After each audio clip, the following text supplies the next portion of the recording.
Hello बच्चों, चलिए प्रश्न को पढ़ते हैं। x तथा y के बीच कुल धारिता होगी हमें बताना है। a हमें दे रखा है 24 माइक्रोफैराड, b दे रखा है 18 माइक्रोफैराड, c दे रखा है 12 माइक्रोफैराड और d दे रखा है 6 माइक्रोफैराड।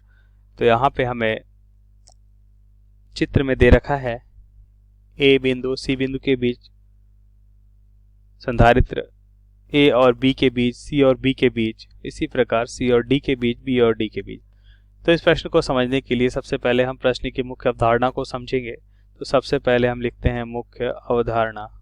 मुख्य अवधारणा तो सबसे पहले हम देखेंगे कि संधारित्रों का जो समांतर क्रम संयोजन और श्रेणी क्रम संयोजन का सूत्र क्या होता है। तो यहाँ पे लिखेंगे संधारित्रों का समांतर क्रम संयोजन, समांतर क्रम संयोजन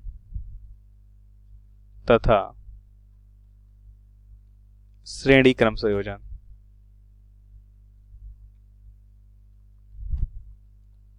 श्रेणी क्रम संयोजन का हम सूत्र देखेंगे। सबसे पहले हम देखते हैं कि संधारित्रों का समांतर क्रम संयोजन क्या होगा। हम यहाँ पे अगर ये संधारित्र लेते हैं और इस संधारित्र को हम क्या करते हैं, कुछ इस तरह से, पहले हम समांतर क्रम समझ लेते हैं।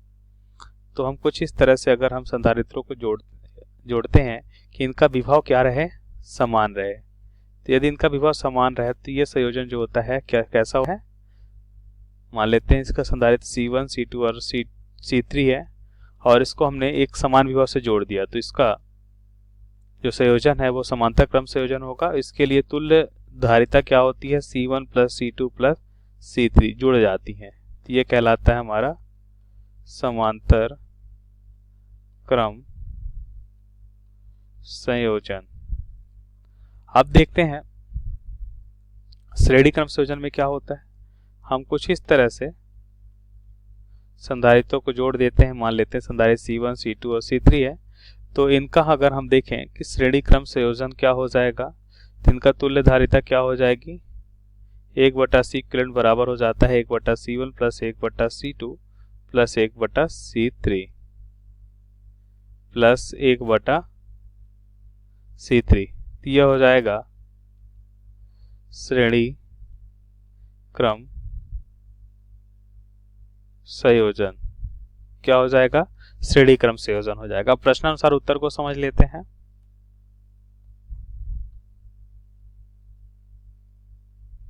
सबसे पहले हम चित्र में देखें, यहाँ पे ध्यान से देखिए A और C के मध्य कितने बिंदु हैं, A, B, C और D 4 बिंदु हैं।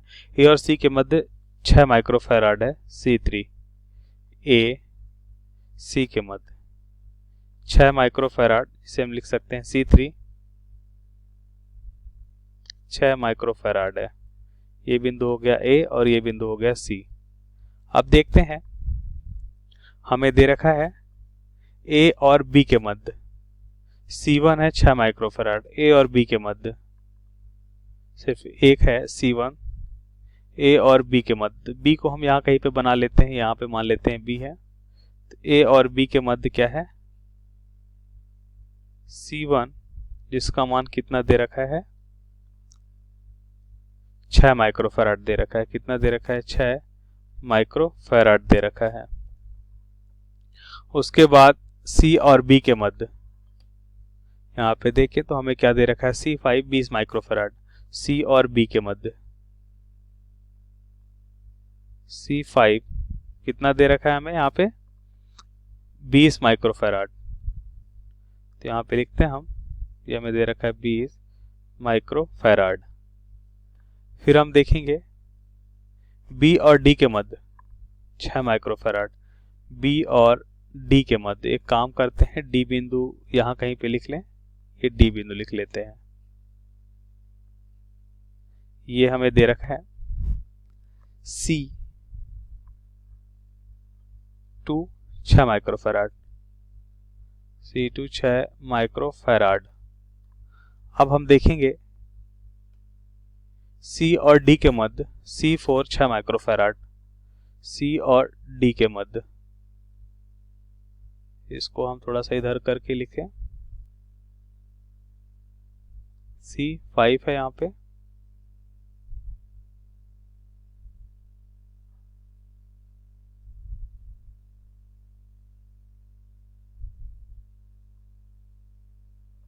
तो ये हो जाएगा हमारा C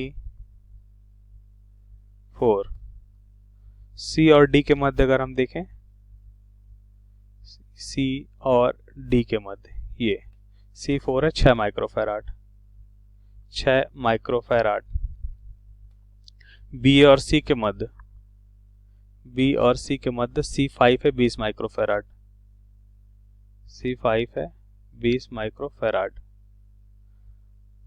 तो अब ध्यान से देखिए, हमें यहाँ पे बताना है X और Y, मतलब A और D के मध्य।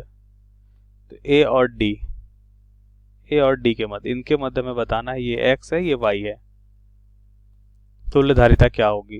तो ध्यान से देखिए, क्या हम यहाँ पे देख पा रहे हैं कि C1 C2 बराबर C3 C4 के हैं। तो अगर यह अनुपात बराबर है तो यहाँ पे हम कह सकते हैं कि यह कैसा संयोजन है, व्हीटस्टोन सेतु संतुलन की स्थिति में है। इसका मतलब हम देखते हैं परिपथ संतुलन की स्थिति में है, तो इसका मतलब बीच वाले संधारित्र में कोई भी आवेश का प्रवाह नहीं होगा। तो इसको हम यहाँ पर परिपथ से हटा लेते हैं। इसी को हम बोलते हैं व्हीटस्टोन सेतु संतुलन। व्हीटस्टोन सेतु संतुलन। तो परिपथ हम देखते हैं संतुलन की स्थिति में है, तो बीच वाले परिपथ में कोई भी आवेश का प्रवाह नहीं होगा, और इसे हम परिपथ से हटा लें तो हमें क्या कौन सी स्थिति मिलेगी, ए बी। कुछ इस तरह से देखें, ये बी हो जाएगा, ए और सी, ये बी और ये सी हो जाएगा, ये सी हो गया। उसके बाद हम देखेंगे ये हो जाएगा डी और ये हो जाएगा,